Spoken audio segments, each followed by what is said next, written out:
Paz do Senhor, queridos irmãos. Quem dormiu bem aí essa noite? Deu para descansar um pouco da viagem longa?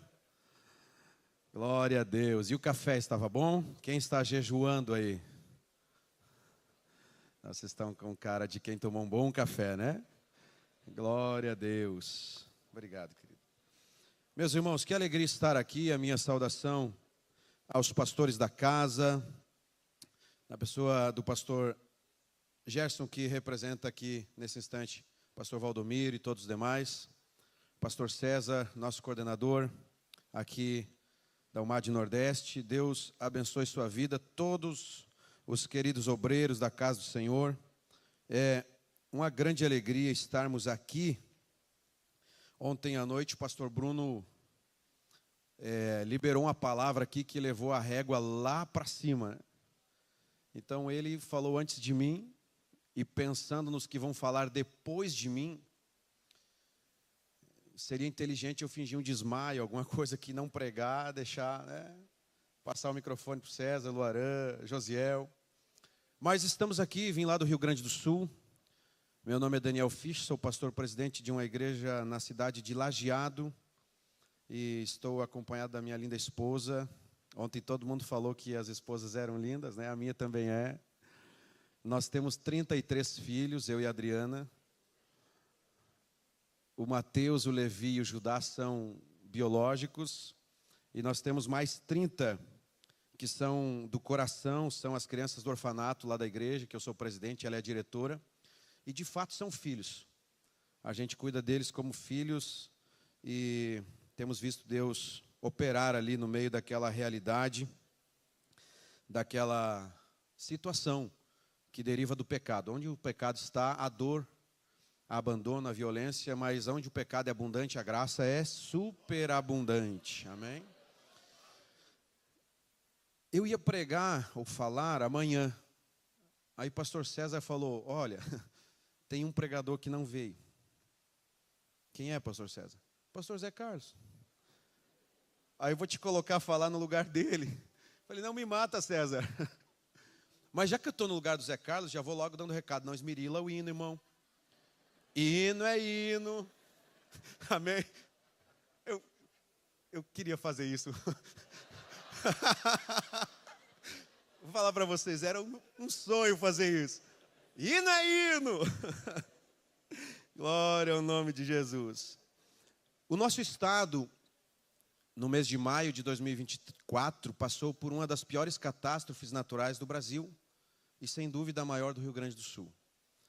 A minha cidade, Lajeado, foi uma das cidades mais atingidas. Talvez vocês vão lembrar de uma imagem de uma loja Havan submersa, que viralizou no Brasil todo, e foi lá em Lajeado. A nossa igreja também foi inundada num lugar que nunca havia acontecido. A igreja era um refúgio para os irmãos. E, por óbvio, nós não tínhamos nos prevenido, porque não tinha esse paradigma, então tivemos grandes prejuízos, muitas perdas. Mas Deus é impressionante, irmãos. E Ele fez de uma maneira totalmente imprevisível. Deus permitiu viralizar um videozinho que a gente gravou lá na igreja, despretensiosamente, numa caixa d'água, dizendo, olha, esse é um sinal de água limpa, de que tudo vai se fazer novo. E por causa daquele vídeo, que não foi planejado, foi despretensioso, o Senhor moveu a sua igreja no Brasil e enviou recursos. E 90 dias depois nós estávamos com a igreja pronta, melhor do que antes. Jesus é bom. Quando o nosso coração está nele, nós podemos confiar que Ele cuida de todos os detalhes. Você pode dizer bem alto, bem forte o tema do nosso encontro? Você sabe qual é? Ficou bom para um ensaio, né? Vamos lá, 1, 2, 3. Agora a igreja de Jesus, uníssona. O coração humano, ele bate em média 2,5 bilhões de vezes ao longo de uma vida. São 35 milhões de batidas por ano, 100 mil por dia. E segundo especialistas, ele bombeia 150 milhões de litros de sangue ao longo da vida. Mas todas as vezes que a Bíblia fala de coração, não é do órgão que ela está falando, do coração, esse órgão do sangue. Primariamente, a Bíblia também, quando fala de coração, não está falando das emoções, dos sentimentos. A Bíblia, na verdade, tem dezenas, talvez centenas de citações que demonstram que o texto sagrado, ao falar de coração, refere-se à razão, aos pensamentos. Gênesis 6:5, por exemplo, diz: E viu o Senhor que a maldade do homem se multiplicara sobre a terra, e que toda a imaginação dos pensamentos do seu coração era má continuamente.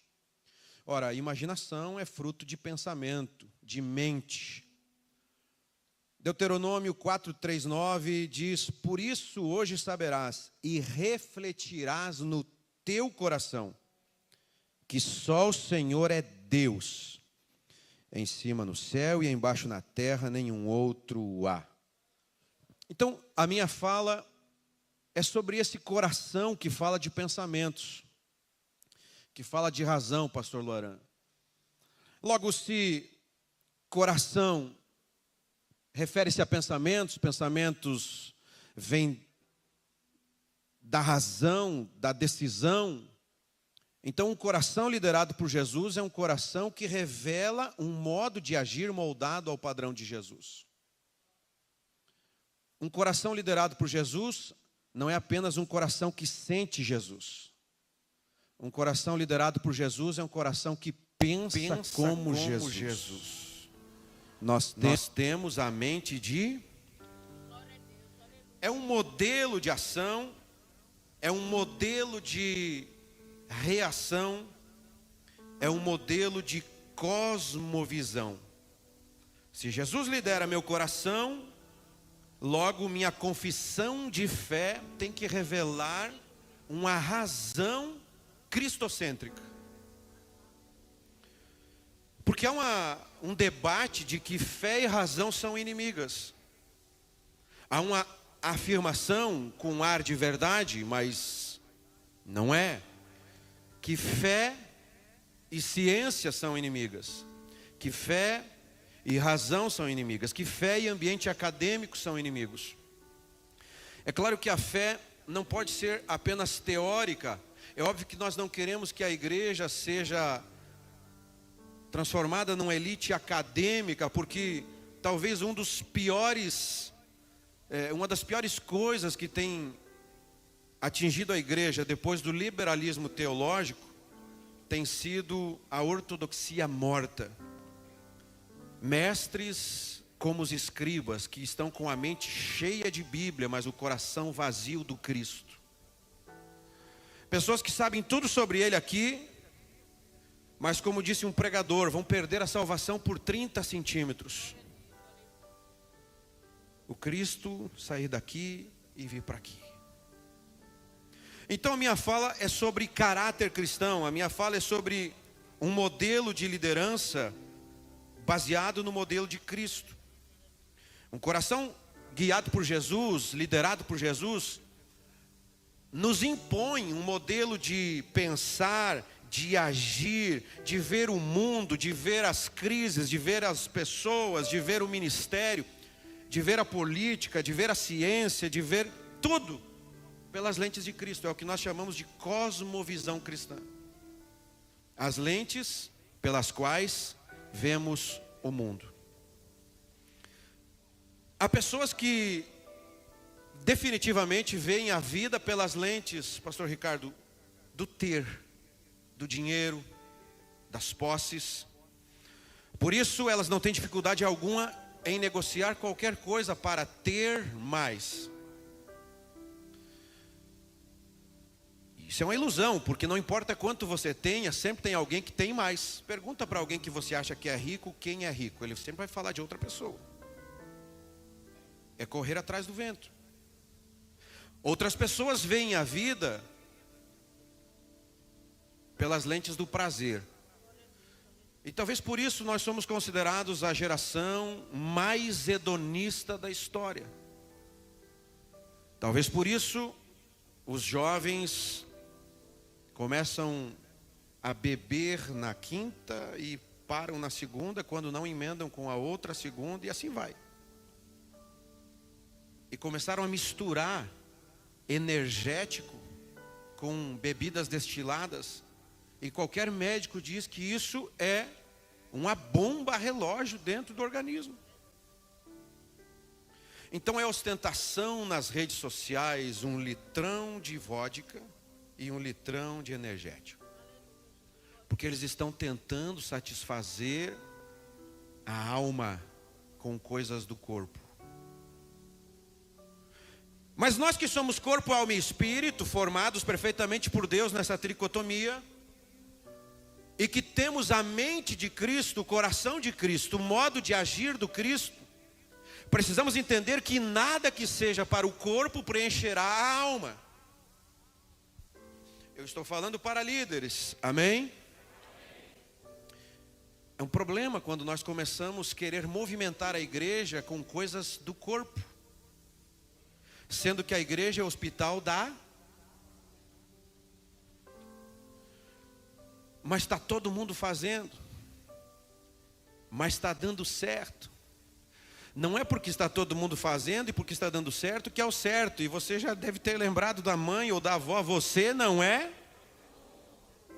Então bem, vamos avançar um pouquinho. Um coração liderado por Jesus, ele vê a vida pelas lentes do Cristo. Ele é racional. O nosso cristianismo, em tempo de globalização, agora tem um assunto aí que estão chamando de geração dopamina. A gente se tornou escravos da dopamina, dos impulsos, dos estímulos de prazer. E o cristianismo não pode ser emocional apenas. É claro que Jesus lidera todo o nosso ser, inclusive as nossas emoções. Foi Ele quem colocou marcos emocionais na sua vida. Medo, alegria, tristeza, até a raiva, a ira. Mas Ele também nos deu condições, através do seu Espírito, do seu fruto, de lidarmos com essas manifestações. Mas o cristianismo, ele precisa ser integral. Nós, e eu me incluo com vocês, meu ministério foi forjado na liderança de jovens e hoje pastoreando igreja.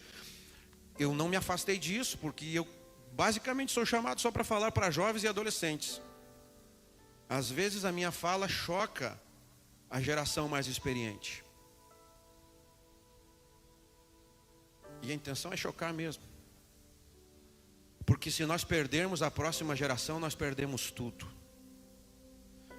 Alguém disse que sucesso, pastor Agábio, sem sucessão é fracasso. E nós, os pastores, eu tenho 40 anos. Está cedo para pensar em sucessão, né? Mas vou confessar para vocês, às vezes esse assunto já passa na minha cabeça. O dia que eu me jubilar, me aposentar, será quem é que vai ser pastor onde eu estiver? Eu sucedi um pastor, talvez o último missionário europeu pastoreando no Brasil, um missionário alemão, a esposa dele é suíça, que pastoreou a mesma igreja onde nós estamos, Lajeado, por 47 anos. E jubilou com 80. Aí o pessoal brincava com ele, pastor Krieger está demorando para jubilar. Ele falou assim, não estava demorando, é que o meu sucessor ainda não tinha nascido. Porque quando eu nasci, ele já era presidente há 12, 13 anos. E está tudo bem os líderes se preocuparem com sucessão. Não apenas na presidência da igreja, na sucessão ministerial. Se quando encerrar o seu tempo por Deus, através do seu pastor na liderança de jovens, você não apresentar para ele, pastor, olha, eu não prometi nada, eu não criei expectativas, mas eu tenho 3 nomes para lhe apresentar aqui. Se caso Deus lhe dirigir, da minha parte eu lhe asseguro que eles estão preparados. Então faltou pelo menos uma parte da sua liderança. Amém, irmãos? Ou ninguém aqui teve que assumir um ministério e não saber nem por onde começar, porque o líder anterior sumiu até da juventude. É só no sul que acontecem essas coisas? Hã? Não, aqui não, né? Nordeste não acontece, Nordeste é diferente. Mas se é importante a sucessão pastoral, a sucessão de um líder, imaginem os senhores a sucessão geracional. Deus é Deus de gerações, de geração em geração, é a sua bondade e a sua misericórdia dura para sempre. Então, em nome de Jesus, eu vou liberar uma palavra aqui: nós não perderemos a próxima geração. Os nossos filhos terão a mesma fé que temos. Os nossos filhos vão amar Jesus. Eu digo mais, os nossos filhos vão amar a igreja, vão amar liderar, vão amar congresso, vão amar a Bíblia. Aleluia!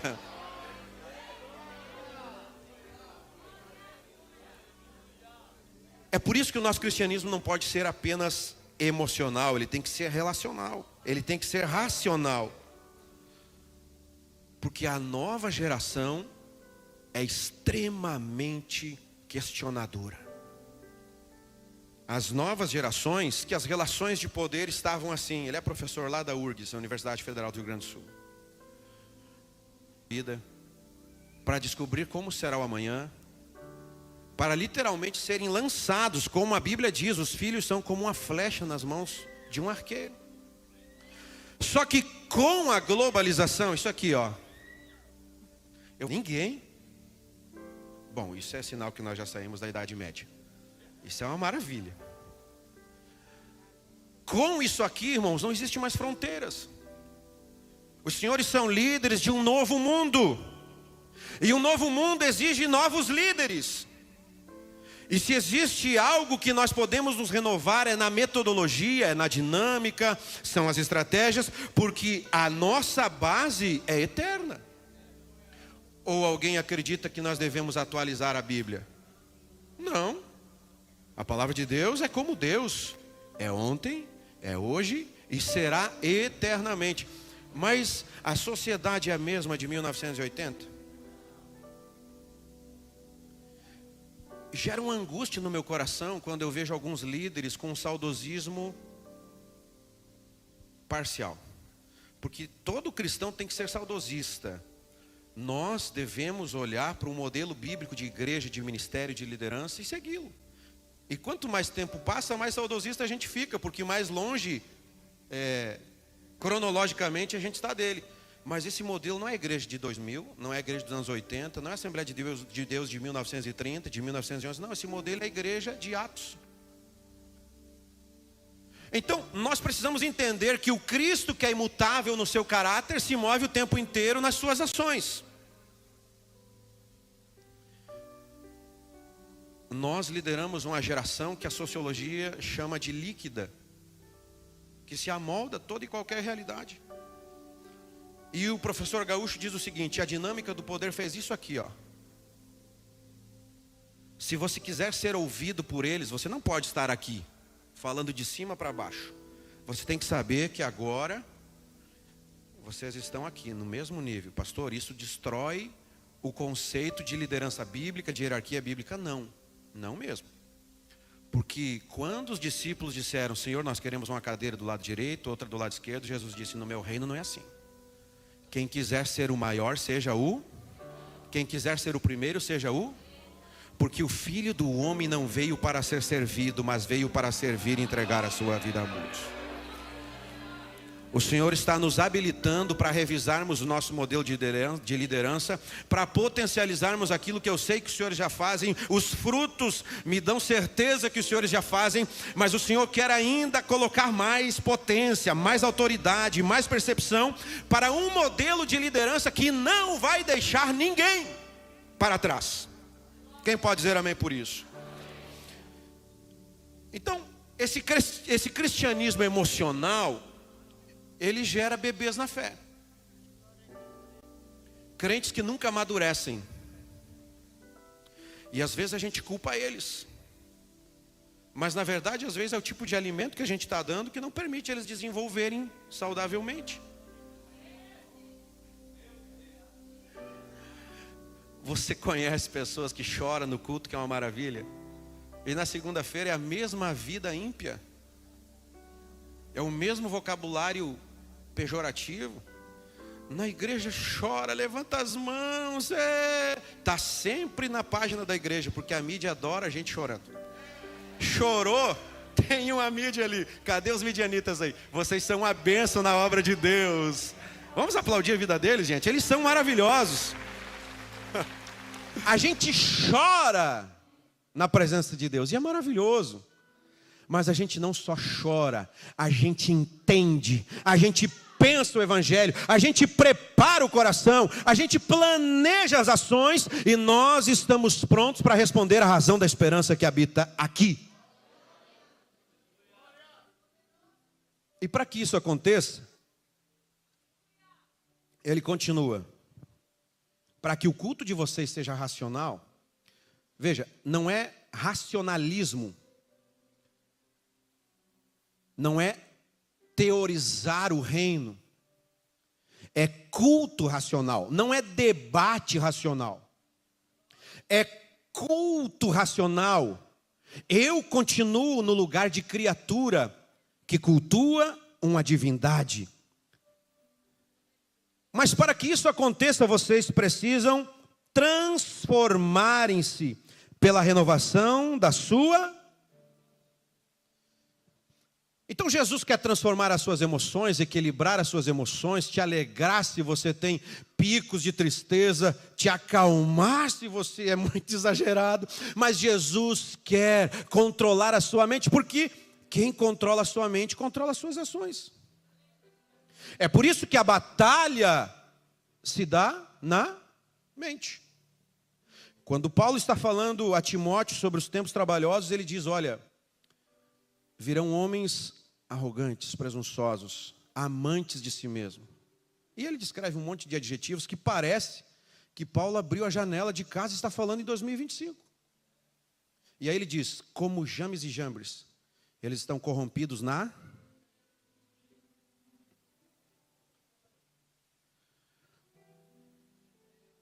Assim como o arroz, o feijão, a tapioca, o cuscuz de banana frita que nós comemos hoje de manhã, o cuscuz de milho com bacon. O pastor Adriel, aliás, está aí? Está bem? Hã? Assim como essa comida maravilhosa é para o corpo, você precisa da mesma dose para a alma.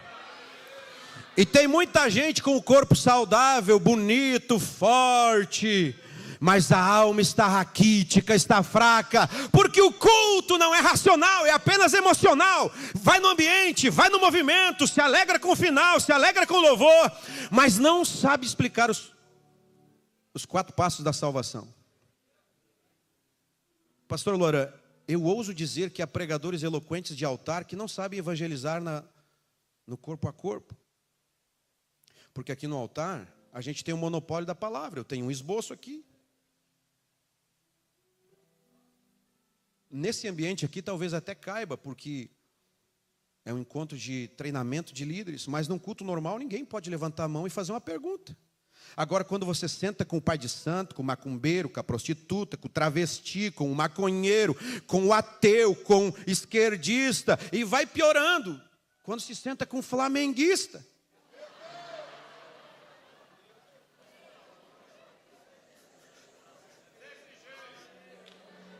Tem que ter muita graça de Deus. Se não tiver graça, você trava. Tá, deixa quieto. E deleta isso aí. Saiu sem pensar. Bom, essa era a introdução. Eu acho que eu já gastei quase todo o meu tempo. Vamos ler o texto, que é o nosso texto base, que está em Mateus 22, 34 até o 40. Quem ama a Bíblia aí, diga amém. Ao ouvirem dizer que Jesus havia deixado os saduceus sem resposta, os fariseus se reuniram. Um deles, perito na lei, o pôs à prova com esta pergunta: Mestre, qual é o maior mandamento? Qual é o maior? Singular. 37. Jesus respondeu: ame o Senhor, o seu Deus, de todo o seu, de toda a sua e todo o seu. Emoção, razão. Jesus já tinha respondido a pergunta dele: qual é o maior? Mas Jesus, discernindo a sua intenção, diz: e o segundo, semelhante a este, é: ame o seu próximo como a si mesmo. pois destes 2 mandamentos dependem toda a lei e os profetas. Pergunta no singular, resposta no plural, porque Jesus sempre vai além do que nós possamos pensar, pedir ou perguntar.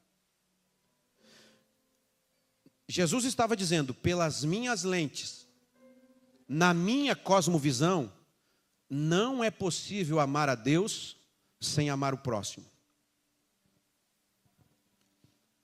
A Bíblia tem um nome para aqueles que dizem que amam a Deus, mas não amam o próximo. Hipocrisia. E não se ama o próximo sem servir o próximo. A igreja tem 5 propósitos bíblicos. Em Mateus 22 estão os 2 primeiros. Adoração. Tudo que você faz para Deus é adoração. Que obviamente não é só louvor. Louvor é uma das poderosas formas de adoração. Mas adoração é um estilo de vida. É uma vida santa. Tudo que glorifica a Deus é adoração. Todo ministério, serviço cristão, é o segundo propósito da igreja. É servir. Irmãos, nós, os pentecostais, herdeiros da reforma, professamos um mandamento chamado sacerdócio universal de todos os crentes. E isso é bonito no papel. Mas nós precisamos resgatar isso. Os senhores são líderes. Quando você chama, vem todo mundo. Convoca para o jejum, vem todo mundo. Chama para o evangelismo, vai todo mundo. O povo gosta de festa. E está tudo bem, Deus também gosta de festa. Um monte de festa no Antigo Testamento. Tem gente que gosta tanto de festa que trouxe as do Antigo Testamento para hoje. Mas o sacerdócio universal de todos os crentes significa que dentro da igreja nós somos todos ministros. Pode dizer amém? Fora do templo nós somos todos missionários. E alguém disse, um cristão ou é um missionário ou é um impostor. Então, como nós estamos preparando os nossos jovens para essa geração líquida, questionadora, desafiadora? Eles só fluem no espírito, no ambiente eclesiástico. Existe irmãos na nossa igreja é pesado, né? Perdão, Jesus, da tua igreja. Existe irmãos na igreja que nós servimos, que talvez tenha compreensão, tipo assim, eu vou tentar ilustrar. Não, tem um líder, ele que faz. Tem pastor, eles são pagos, eles que façam. Será que tem? Então esses são católicos, apostólicos, gospels, pentecostais, modernos. Porque é o catolicismo romano que ensina que o serviço cristão é limitado ao clero eclesiástico. Mas veja como nós começamos a absorver isso, e pessoas começam a entrar e sair da igreja sem mudar de vida, e eles são só uma multidão que vai e vem, que quer pão, que quer água, que quer milagre, mas nunca viram discípulo, e então começam a relação de consumo. Mas tem um problema. Tem um problema, porque eu e a minha esposa somos advogados, e do ponto de vista jurídico, o único instrumento que o consumidor tem é o boicote. Não gostei, não me atendeu bem. O que você vai fazer? Vai brigar com a empresa? Vai quebrar o balcão? Vai pichar? Não, tem que... A única coisa que o consumidor pode fazer é boicotar. Não volto mais aqui. E quando o nosso modelo de liderança, talvez inconscientemente, reproduzindo padrões que a gente vê que está dando certo, de alguma maneira estimula crentes a serem consumidores da fé, então você se torna um fornecedor enquanto igreja. Se prepare, porque o dia que você não atender a expectativa, cliente troca de fornecedor. Nem sei o que eu estou falando, isso aqui não tem nada a ver, no Nordeste não acontece. É só no Sul. Ok, esse diálogo de Jesus com o doutor da lei gerou Mateus 23, é uma das pregações mais duras de Jesus. Se está em Mateus 22, só avança aí. Versículo 1. Então, Jesus disse à multidão e aos seus discípulos. Tinha 2 tipos de público naquela pregação. Multidão e discípulo. É sempre assim. A questão é nós olharmos para nós mesmos e vermos em qual desses grupos nós nos enquadramos. Ele diz: os mestres da lei e os fariseus se assentam na cadeira de Moisés. Memoriza a cadeira, olha para a sua aí para lembrar. Olha para a sua cadeira aí. Cadeira de Moisés. obedeçam-lhes e façam tudo o que eles dizem a vocês. Uau! É Jesus endossando a pregação deles. Só que Jesus põe um mas. Mas não façam o que eles fazem, pois não praticam o que pregam.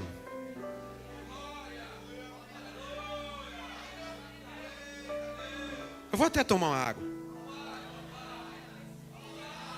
Como a gente diz lá no Rio Grande, mais bate, vai apertar.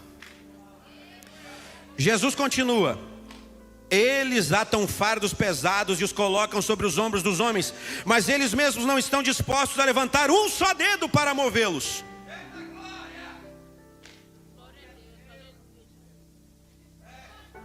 Gostei do senhor, irmão. Quer ir morar no Rio Grande do Sul? Ah, irmão, uns 5 crentes desses na minha igreja lá em Lajeado. Jesus continua: tudo que fazem é para serem vistos pelos homens. Eles fazem seus filactérios, não é de comer, bem largos, e as franjas das suas vestes bem longas. Gostam do lugar de honra nos banquetes, agora sim é comida, e dos assentos mais importantes nas sinagogas, de serem saudados nas praças e de serem chamados de mestres. Mas vocês não devem ser chamados de mestres. Só um é mestre, e todos vocês são irmãos. Quando Jesus lidera o nosso coração, a cadeira dele é dele, ninguém quer sentar no lugar dele.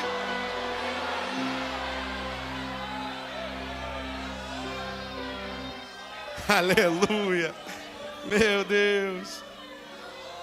Arabaxê, mandoralarababaxê. Vem no dó maior. Calma, segura, calma. Vamos falar um pouco desse negócio aqui, filactério. Os filactérios, eu tenho que ler isso aqui, porque eu não consigo decorar esses negócios, gente. Uma época meu sonho era pregar sem esboço. E eu me esforçava para gravar meu esboço, para mim meter tudo assim. E aí Jesus me libertou, agora eu não preciso mais impressionar ninguém, eu leio. Os filactérios eram pequenas caixinhas de couro que continham 4 passagens bíblicas do Pentateuco. Quantas passagens bíblicas? Tá. Uma caixa era presa no braço esquerdo, na direção do coração. Já a outra era na testa, na cabeça, bem no meio dos olhos. Veja, Jesus está dizendo: esses que pregam bonito, mas não vivem o que pregam, eles gostam de fazer os filactérios, essas caixinhas do braço e da cabeça, bem larga, para mostrar que eles conhecem a lei. Dentro do filactério tinha 4 textos. O primeiro é Êxodo 13, 1 a 10. O segundo Êxodo 13, 11 a 16. O terceiro Deuteronômio 6, 4 a 9. E o quarto Deuteronômio 21, 13. Os 2 primeiros de Êxodo 13, 1 a 10 e 11 a 16, eles falam de consagração dos primogênitos e de gratidão pelo Senhor ter libertado eles do Egito. O quarto, Deuteronômio 23, ele fala sobre casamento, direito dos filhos mais velhos, punição dos filhos rebeldes. E o terceiro, segura aí. Por que Jesus fala desse tal de filactério quando ele bate nos fariseus? Em Mateus 22, Jesus está respondendo ao doutor da lei sobre o maior mandamento. Ele diz: o maior é amar a Deus sobre todas as coisas, com toda a tua alma, com todo o teu coração e todo o teu entendimento. É Mateus 22 que desencadeia 23. Jesus está na sequência se dirigindo aos fariseus, aos mestres da lei. E Jesus fala à multidão e aos discípulos dizendo: o que eles pregam é bonito, mas o que eles fazem não dá para nem pensar em imitar. E aí Jesus desencadeia uma série de repreensões, que são 7 ou 8 ais de vocês. Por isso. Ok, por que Jesus cita o filactério ao reprovar os fariseus? Porque o terceiro texto que estava dentro dessa bendita caixinha, Deuteronômio 6, 4 a 9, é literalmente o texto de Mateus 22 que Jesus responde o doutor da lei. Ouve, ó Israel, o Senhor, o nosso Deus, é o único Senhor. Ame ame o Senhor de todo o seu, e de toda a sua, e com todas as suas forças. Verso 6, que todas essas palavras que hoje lhe ordeno, estejam em seu coração. Ok, volte comigo para Mateus 23. 22, conecta com Deuteronômio 6, e nós vamos para Mateus 23. No versículo 1, Jesus está dizendo que tem esses dois tipos de pessoas ouvindo, multidão e discípulos. Preste atenção. Mas multidão não impressiona Jesus. Nunca impressionou. Por isso Jesus deixou a multidão para ir falar com um homem endemoniado no cemitério. Jesus gosta de discípulo. Pastor, isso é conjectura. Não é, vou te provar na Bíblia. Vão e façam. Sabe qual é o nosso problema hoje? Nós estamos mais preocupados com a multidão do que com os discípulos. Tem muitos líderes de jovens e de igrejas que sabem reunir multidão, mas não sabem fazer discípulo. Tem habilidade para reunir a massa, mas não sabem fazer discípulos. É por isso que Jesus confronta esse modelo no verso 2 e diz: os mestres da lei e os fariseus se assentam na cadeira de Moisés, obedeçam o que eles dizem, mas não façam o que eles fazem. Jesus está dizendo, a pregação deles é boa, mas não gera discípulo. Se fosse hoje nós diríamos, uau, que mensagem. Uau. Uau é língua estranha dos reformados. Uau, virou. Que conferência. Posso falar, César? Eu acho que as conferências viraram um novo ídolo da igreja brasileira. Tem gente que anda de conferência em conferência, de conferência em conferência, mas você não encontra ele para servir na igreja local. Ele atravessa o país, ele vai de conferência, paga R$1.000 de entrada, mas chama ele para o culto da congregação. Em nome de Jesus, o Senhor está revisando nossa liderança para um modelo cristocêntrico.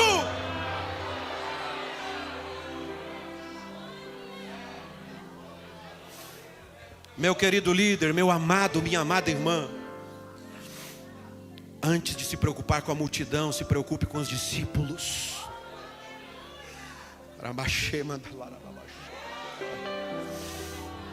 Nós precisamos voltar a chorar por almas. Nós precisamos voltar a fazer orações como John Knox: Senhor, me dá a Escócia, senão eu morro. É tempo de nós voltarmos a chorar pelo nosso estado. Quem sabe você vai sair daqui dizendo: Senhor, me dá a Bahia, senão eu morro.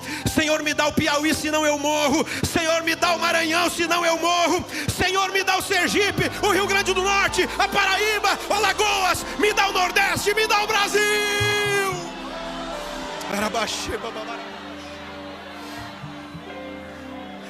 Ah, Senhor, queima os nossos corações por almas.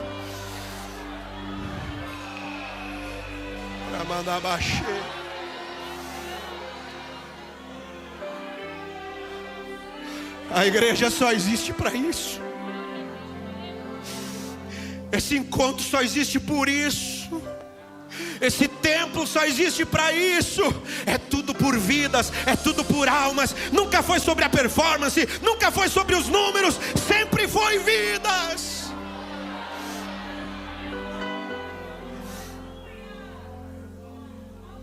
Eu venho lá do Rio Grande do Sul para implantar uma angústia no seu coração por almas. Eu quero declarar sobre a sua vida uma palavra profética pesada. Você não vai mais descansar enquanto você não alcançar novas vidas para Jesus. Em nome do Cristo, o qual servimos e lidera o nosso coração, nós vamos tirar o foco dos resultados humanos, da estética, da decoração, do cartaz, das fotos, do vídeo, da lembrancinha, da camiseta, e nós vamos colocar em almas.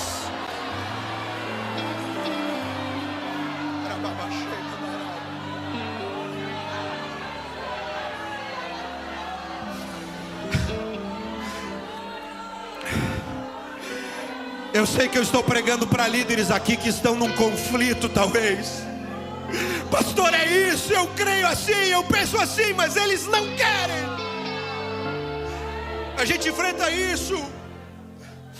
Pastor, eu quero, meu coração está alinhado com o Abba, com o Pai, mas a multidão quer movimento, o povo quer movimentação. Eu quero declarar sobre a sua vida: não desista, continue com o coração alinhado com o Pai. Se for necessário chorar, chore.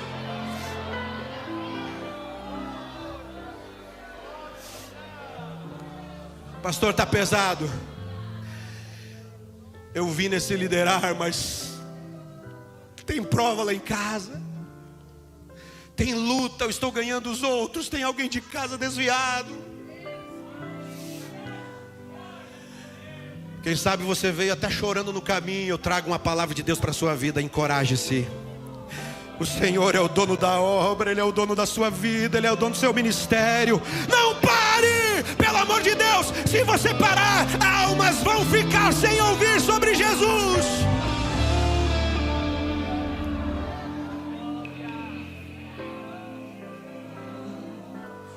Ainda que para te servir, Jesus, eu tenha que chorar, te servirei, porque o meu coração é teu, Jesus. E eu já entendi, sofrer contigo é bem melhor. Ah, Senhor, perdoa-nos se nos desviamos do propósito. Perdoa-me, porque às vezes não consigo nem. Deixe as lágrimas descerem no seu rosto. Jesus te encoraja nessa manhã, te fortalece nesta manhã. Ele te escolheu, você é um líder dele, do modelo dele.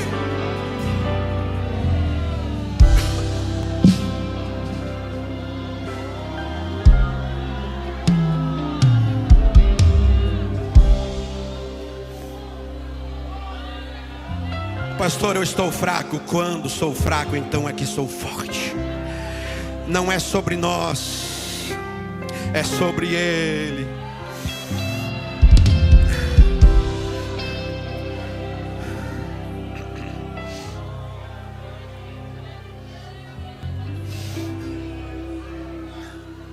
Sabe por que nós temos visto tantos escândalos no nosso arraial? Porque para muitos só sobrou a cadeira. Eles estão na cadeira de Moisés. Tem gente que tem a cadeira, tem o título, tem o cargo, mas não tem mais a unção.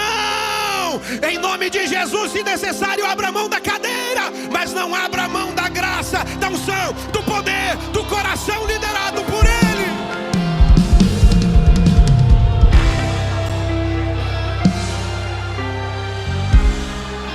Segura aí. Eu vou encerrar, segura um pouquinho. É por isso que nós temos visto adultérios, calúnias, abuso espiritual. Porque uns pensam que a igreja é deles, a igreja tem dono, mas não é Daniel. O dono da igreja tem marca de cravos nas mãos, e na sua coxa está escrito: Rei dos Reis, Senhor dos Senhores.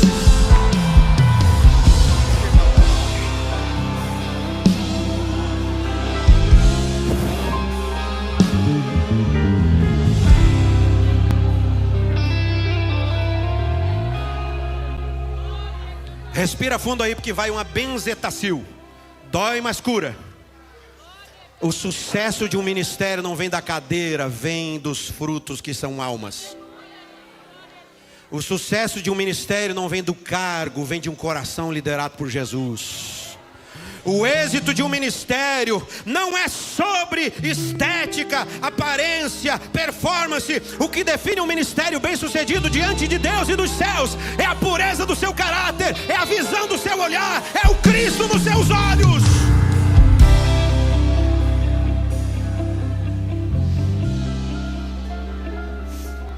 Mas nós viemos pregar para uma geração que não está correndo atrás de cadeira, está desesperada por Jesus. Eu fui no Egito em novembro, ouvi missionários de língua árabe. E dentre tantos, eu conheci uma missionária de 23 anos, que foi enviada para o Iraque com 19, solteira, pastor Agábio. Ela foi servir os Yazidis, uma tribo conhecida como adoradores do diabo. E ela foi cuidar das meninas que tinham sido escravas sexuais do Estado Islâmico. E ela chegou lá e focou em vidas. E 4 anos depois, agora com 23, ela estava testemunhando para 200 pastores no Egito, dizendo: irmãos, Jesus foi comigo. E agora naquela tribo, nós temos uma igreja com 300 crentes em 700 anos de história. Eu olhei para os meus amigos e falei: o que essa gente entendeu que nós não entendemos? O que a igreja ocidental deixou de compreender que está acontecendo no mundo? Porque, fala sério, irmão, qual é o pai que manda uma filha de 19 anos para o Iraque? Um pai que tem os olhos de Cristo.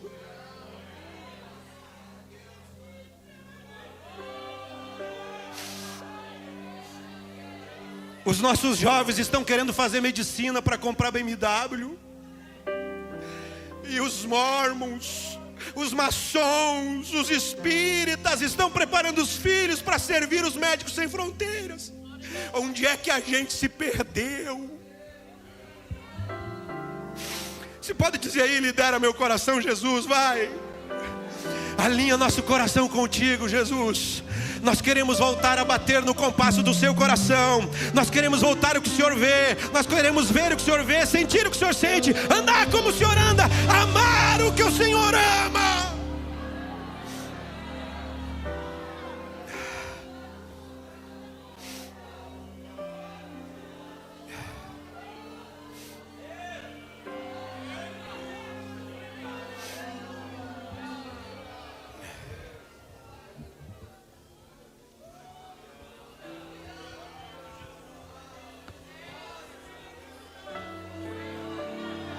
O nosso tema é: lidera meu coração, Jesus. Em Marcos capítulo 7, Jesus está outra vez pregando e tem as mesmas pessoas assistindo, multidão e discípulos. Jesus está falando sobre o que contamina. Os fariseus estão de novo lá. Os fariseus sempre estão presentes. E eles estão preocupados com as mãos. Aí Jesus começa a dizer: não é o que entra pela boca que contamina o homem, é o que sai.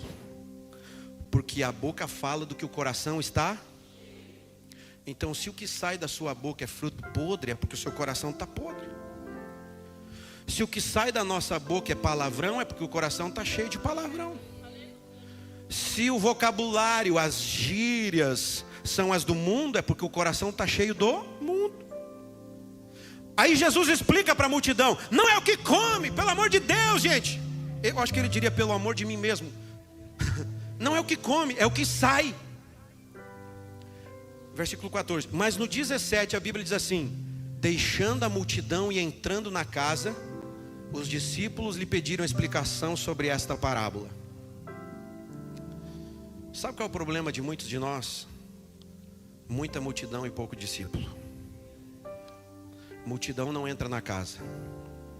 Quem entra na casa é filho. Quem entra na casa é discípulo.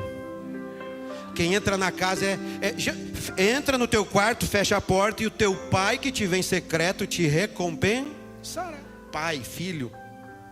Quem entra na casa é família. Efésios 2:19. Vocês não são mais estrangeiros, são concidadãos dos céus, membros da família de Deus. É um problema sério quando um líder não entra mais na casa da comunhão, não entra mais no quarto da comunhão, na intimidade da oração. Eu venho encorajar o seu coração: ore mais, ore mais, ore mais, ore mais, ore mais, ore mais. Mais Bíblia, menos Netflix. Mais Bíblia, menos série. Mais jejum, mais jejum. E o Senhor vai liberar então o céu sobre o seu ministério.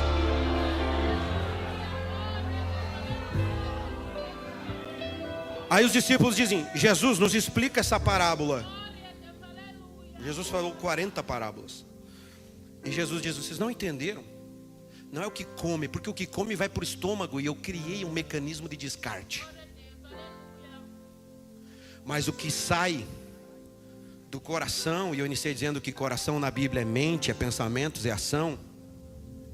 Esse é um problema sério, porque é de dentro do coração que vem os maus pensamentos, as imoralidades sexuais, os adultérios, as calúnias.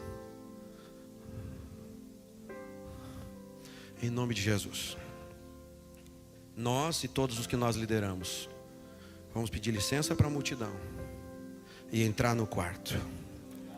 Vamos entrar no quarto agora? Você quer ficar de pé comigo? Eu quero te dar 2 minutinhos, eu encerro, para você levantar as suas mãos e fazer o que você já faz. Não é novidade. Você é crente, seu coração é cativo a Jesus, por isso seus pensamentos são levados cativos a Ele. Levante suas mãos, feche seus olhos. Feche seus olhos e comece a fazer a oração que Jesus nos ensinou, assim na terra como é no céu, aqui na terra como é no céu. Que seja na Bahia como é no céu, que seja no Nordeste como é no céu. Senhor, eu quero que meu ministério pareça com o céu. Senhor, eu quero que meu ministério pareça com o céu. Eu quero que a minha liderança pareça com a sua. Jesus, eu quero que o meu coração pareça com o seu. Jesus, eu quero que as minhas ações pareçam com as suas. Jesus, eu quero me mover por aquilo que o Senhor se move.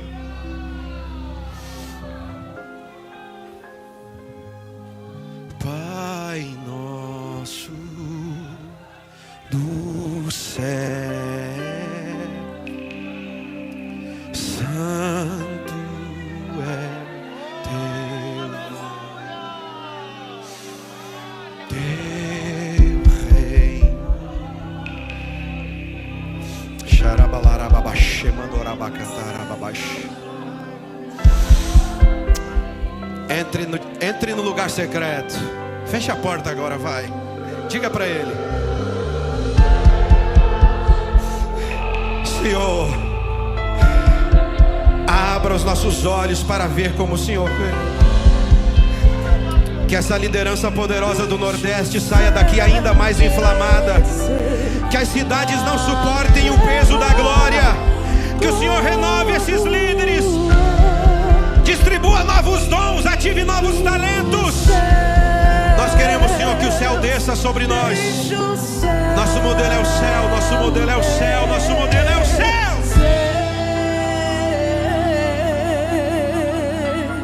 Deixe o céu